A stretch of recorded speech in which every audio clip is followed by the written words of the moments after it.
जय हिंद दोस्तों। आज के इंस्टेंट ब्रेकिंग अपडेट केंद्रीय कर्मी पेंशन और सैनिक खबरों में सबसे पहले बात करेंगे भारतीय सेना के इतिहास में पहली बार किसी महिला अफसर को मिला बलिदान बैच। इस पर बड़ी अपडेट है, इस पर बात करेंगे। केंद्रीय कर्मचारी और पेंशनर को राहत, सरकार ने किया बड़ा ऐलान। इस पर बड़ी अपडेट है। 8 पे कमीशन, इन कैटेगरी को शामिल लोगों को नहीं मिलेगा 8वें वेतन आयोग का फायदा। इस पर बड़ी अपडेट आई है, इस पर बात करेंगे। तो सबसे पहले पहली खबर, भारतीय सशस्त्र बलों में महिलाओं के लिए उल्लेखनीय उपलब्धि हासिल करते हुए मेजर दीक्षा ने इतिहास रचा। मेजर दीक्षा को प्रतिष्ठित बलिदान बैच मिला है। भारतीय सेना के इतिहास में पहली बार जब किसी महिला अफसर को यह सम्मान मिला है। भारतीय सेना का सबसे एलिस्ट यूनिट होती है पैरा स्पेशल फोर्सेस। इस पैरा स्पेशल फोर्सेस में बलिदान बैच पाना सेना के हर एक अफसर का सपना होता है। सर मेजर दीक्षा ऐसी ही महिला अफसर नहीं बनी, उन्होंने स्पेशल फोर्सेस में बलिदान बैच मिला है। यह इतिहास में पहली बार हुआ है जब महिला अफसर को यह बलिदान बैच दिया है। यह बैच अटूट देशभक्ति और त्याग का टैग माना जाता है। मेजर दीक्षा की मूलतः कर्नाटक के दावणगेरे की रहने वाली है। सेना में उनके सफर का जुनून स्कूल के दिनों से ही शुरू हो गया था। दीक्षा के स्कूल में एनसीसी ज्वाइन की। इस दौरान उन्होंने एनसीसी के अलग अलग लेवल में हिस्सा लिया। ड्रिल कैंप और कम्युनिटी सर्विस के जरिए उन्होंने टीम वर्क, सहन शक्ति और रजिस्ट्रेट और स्ट्रेटेजिक सोच से स्किल को बाहर बनाया। मेजर दीक्षा ने जेजेएमएस दावणगेरे के एमबीबीएस की पढ़ाई की है। उन्होंने भारतीय सेना के शॉर्ट सर्विस कमीशन मिला है। यह भारतीय सेना में मेडिकल ऑफिसर बनी है। सीईटी के 2012 में उनकी ऑल इंडिया 596 रैंक थी। सेना ज्वाइन करने से पहले उन्होंने थेवनूर के स्वास्थ्य केंद्र में कम्युनिटी हेल्थ सर्विस के तौर पर ग्रामीण इलाके में मरीजों का इलाज किया है। यहाँ पर एमडी के सिलेक्शन हुआ है और इधर Gandak institute of medical science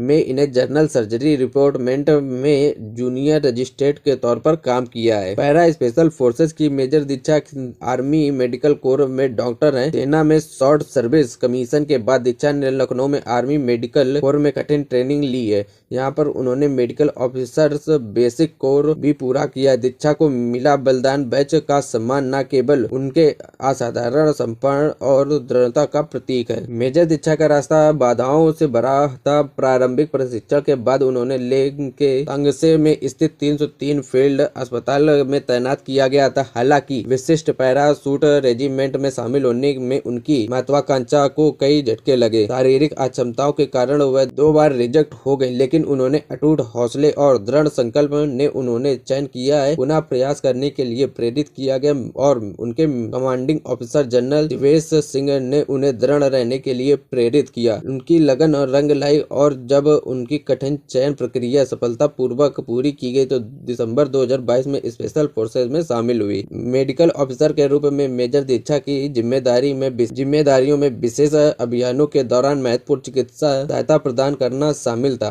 उनके प्रशिक्षण ने उन्होंने विशेष बलों के सैनिक के साथ मिलकर काम करने का अवसर दिया, जिससे वे जोखिम भरे वातावरण में चिकित्सा आपात स्थिति को संभालने के लिए तैयार हुई। और यह भूमिका महत्वपूर्ण क्योंकि उनके अभियान में सफलता अक्सर तत्काल चिकित्सा देखभाल की उपलब्धि पर निर्भर करती है। मेजर दीक्षा को ऑपरेशन दोस्त के तहत तुर्की में तैनात किया गया तो वहां उन्होंने विनाशकारी भूकंप बाद राहत कार्य में सहायता प्रदान की है। संकट की परिस्थितियों में चिकित्सा सहायता प्रदान की है। मेजर दीक्षा सेना के अफसर के साथ एक भारतनाट्यम डांस भी है। वह कराटे में एक्सपर्ट है और बाइक राइडर भी है। एक एनजीओ निर्भया में वॉलंटियर भी है। वहीं दूसरी बड़ी अपडेट आ रही, केंद्रीय कर्मचारी और पेंशन को मिली राहत। अब मंत्रालय विभाग के हेड ऑफिस डिपार्टमेंट में 10 लाख तक के मेडिकल क्लेम बिना इंक्रीमेंट फाइनेंस डिवीजन के सलाह के लिए मजबूर किए जा सकेंगे। पहले यह सीमा 5 लाख रुपए थी, अब इसे 16 फरवरी 2026 को केंद्र सरकार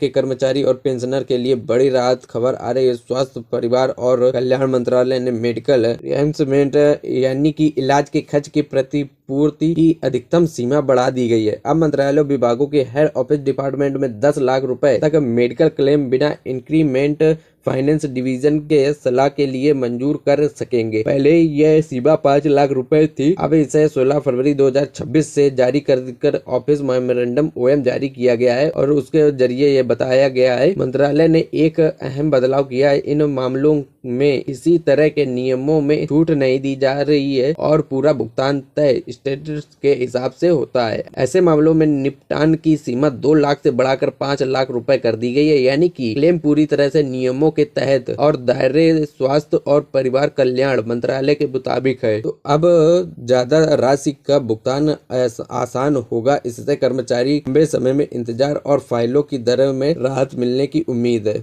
वहीं तीसरी खबर आ रही है 8 पे कमीशन, इन कैटेगरी शामिल लोगों को नहीं मिलेगा 8वें वेतन आयोग का फायदा। कर्मचारी और पेंशनर के बीच इन दिनों 8वें वेतन आयोग को लेकर बातें लगातार हो रही हैं। हर कोई जानना चाहता है कि उसकी सैलरी कितनी बढ़ेगी और फिटमेंट फैक्टर क्या रहेगा, लेकिन क्या आप जानते हैं कि 8वें वेतन आयोग का फायदा हर किसी को नहीं मिलने वाला है। जी हाँ, कुछ ऐसी कैटेगरी भी है जिन्हें इन नियम के ढांचे से बाहर रखा गया है। चलिए समझते हैं कि किन लोगों को जेब भरेगी और किन लोगों की मायूस होना पड़ेगा। वेतन आयोग में सिफारिशें केवल सरकारी कर्मचारियों के लिए होती हैं। प्राइवेट सेक्टर में काम करने वाले कर्मचारियों को इससे कोई लेना देना नहीं है। वो कर्मचारी जो केंद्र सरकार के डिपार्टमेंट में कॉन्ट्रैक्ट या एड हॉक के बेसिस पर काम कर रहे हैं और केंद्रीय सिविल सेवा के नियमों के दायरे में नहीं आते हैं, उन्हें बढ़ोतरी का कोई फायदा नहीं मिलेगा। अक्सर राज्यों के कर्मचारी भी केंद्र के बाहर सैलरी की उम्मीद करते हैं, लेकिन 8वें वेतन आयोग की सिफारिशें उन पर खुद लागू नहीं होती हैं। यह मामला राज्य सरकार पर निर्भर करता है कि वह इससे अपनाती है या नहीं। इसके अलावा PSU सेक्टर